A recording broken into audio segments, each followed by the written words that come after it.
उत्तर प्रदेश की बात करेंगे। उपचुनावों में बीजेपी को मिली तगड़ी जीत ने सियासी तेवर बदल दिए हैं। इस जीत का बीजेपी खेमा लोकसभा चुनावों में मिली शिकस्त का जवाब मान रहा है। सियासी पंडित भी कह रहे हैं कि इस वक्त इस जीत में अगर कोई फैक्टर दिख रहा है तो वो है योगी फैक्टर।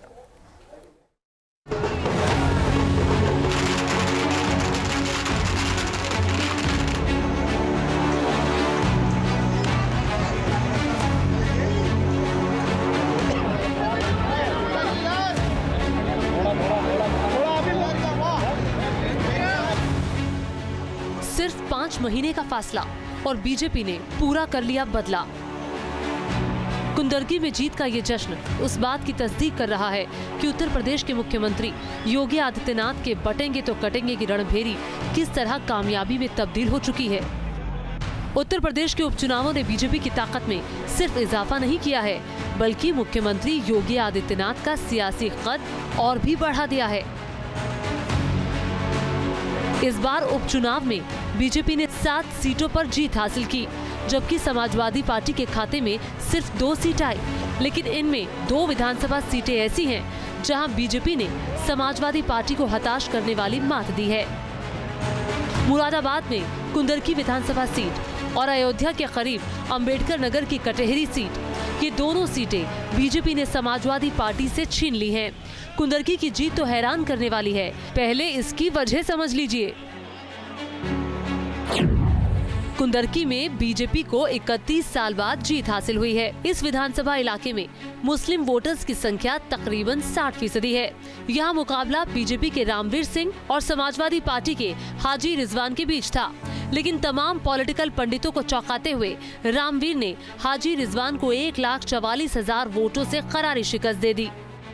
फेल तो होना ही था, पहले से निश्चित था, पहले से निश्चित। मैं 17 में जब चुनाव हारा, 25,000 मुसलमानों ने वोट दिया, तो कम से कम हजारों जो मुसलमान थे उनकी कई महीने तक हड्डियां गर्म नहीं हुई और चूल्हे नहीं जले। अब बात उस एक सीट की जिसके पास मौजूद लोकसभा सीट पर बीजेपी को इस साल लोकसभा चुनाव में सियासी जख्म मिला था।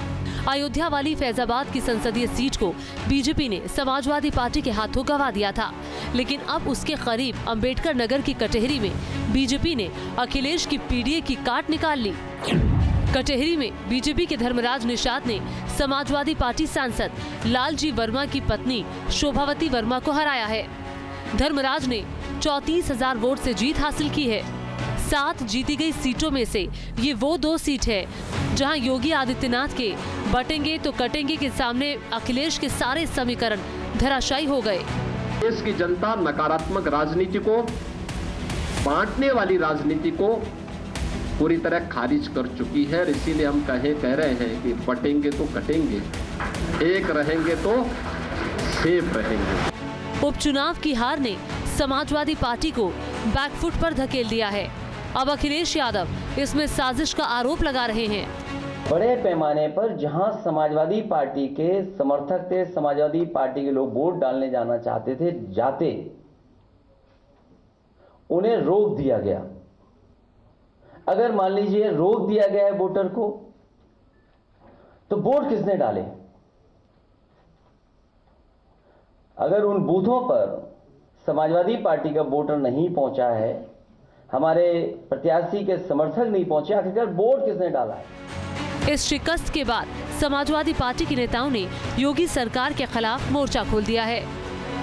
चुनाव तानाशाही और लोकशाही के बीच हुआ।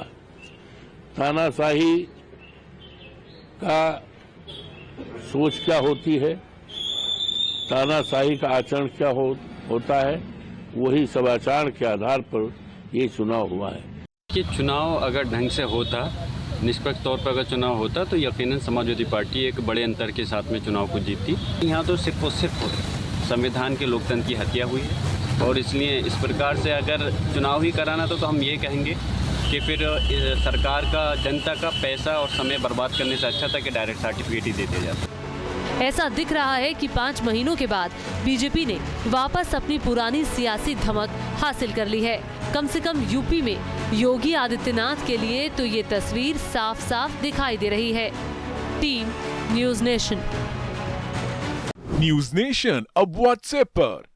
खबरों के ताजा अपडेट के लिए न्यूज नेशन के इस QR कोड को स्कैन करें।